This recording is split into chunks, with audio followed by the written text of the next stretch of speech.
Sokka's death is not what you think. Most people believe he was killed, and some people even think that he died of old age. Well, in this video, I'll be debunking or rather answering your questions, starting off with who killed Sokka. In the legend of Korra, Sokka's life is a mystery, but no one ever mentioned that Sokka was killed. What we do know is that he was the chief of the Water Tribe and also a councilman of Republic City, and we also know that he died somehow.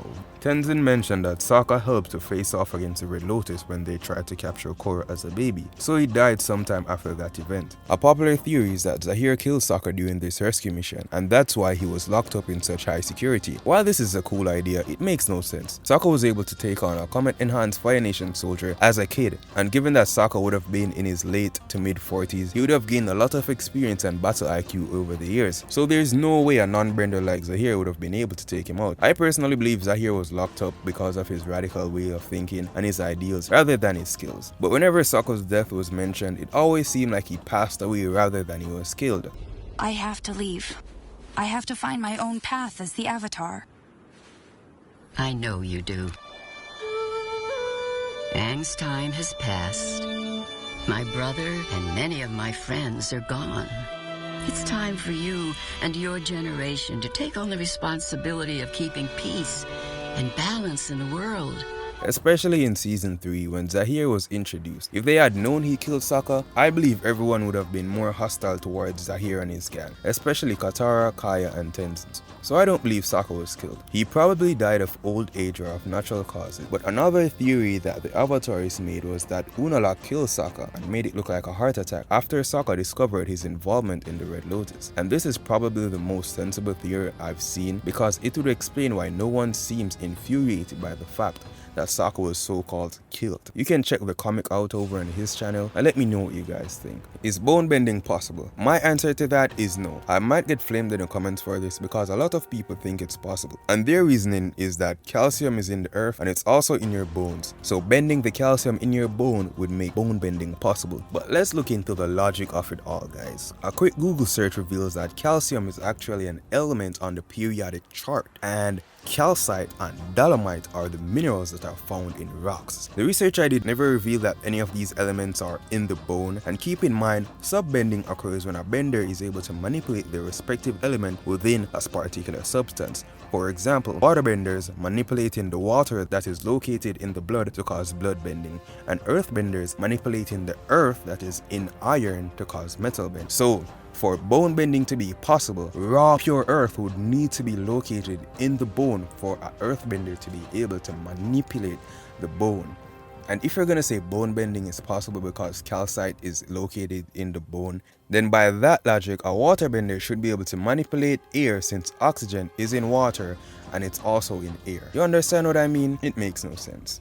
How did Yakone escape after being stripped of his bending abilities? So in the legend of Korra, we saw Yakone, a mafia crime boss, try to take on the entire courtroom in his escape. Aang of course chased him down and showed him who's boss, stripping him completely of his bending abilities. But shortly after this, he escaped, and Tarlok, which is Yakone's son, claimed that he escaped because of his mafia ties. Now there was no explicit detail in how he escaped, but the fact that he ran the largest criminal organization in Republic City, that would make it very easy for him to pay off a security guard and a doctor to get plastic surgery and escape. How much does the Fire Nation parallel Japan? I'd say a lot. While it's not a direct copy, the creators took a lot of inspiration from Japanese culture, such as their practices, architecture, and clothes.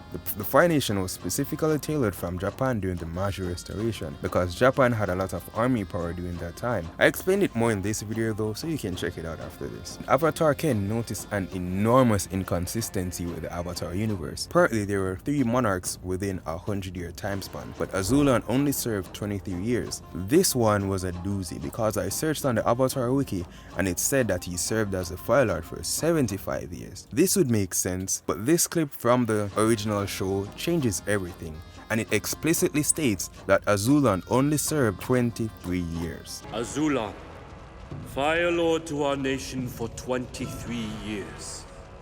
Now Ken thinks this might be a major cover-up from the Fire Nation side, but you know, as a previous Fire Lord, I must say this is some sort of mistake. You know, Fire Nations are not bad guys, come on. And in my opinion, it wasn't 3 full monarchs during the 100 years, because Azulan ruled directly after Sozin, and then Ozai only served for a very short time. Technically it is 3, but I don't really count Ozai's rule within the 100-year time span. Aside from that, I don't understand exactly how Sozin would cover up an entire generation of nobility. So Ken, if you're watching this video, please let us know in the comments. But yeah, personally I think it's just a mistake. Avatar universe was built around the Avatar cartoon itself, so they probably need to revamp a lot of the old information from the cartoon. And the last question is if Toph ever reconnected with her parents. Well, in the Avatar Rift comics, Team Avatar went to a town with hopes of Aang reconnecting with Avatar Yangchen through the Yangchen festival, but they noticed that the town wasn't in the best shape because of a factory that was polluting the water. Long story short, Toph's dad partner was behind it, and when Toph first saw her dad, he claimed that he didn't know her. Apparently his wife blamed him for Toph running away, so they separated. But Toph and her father went through an entire emotional arc where Toph was like,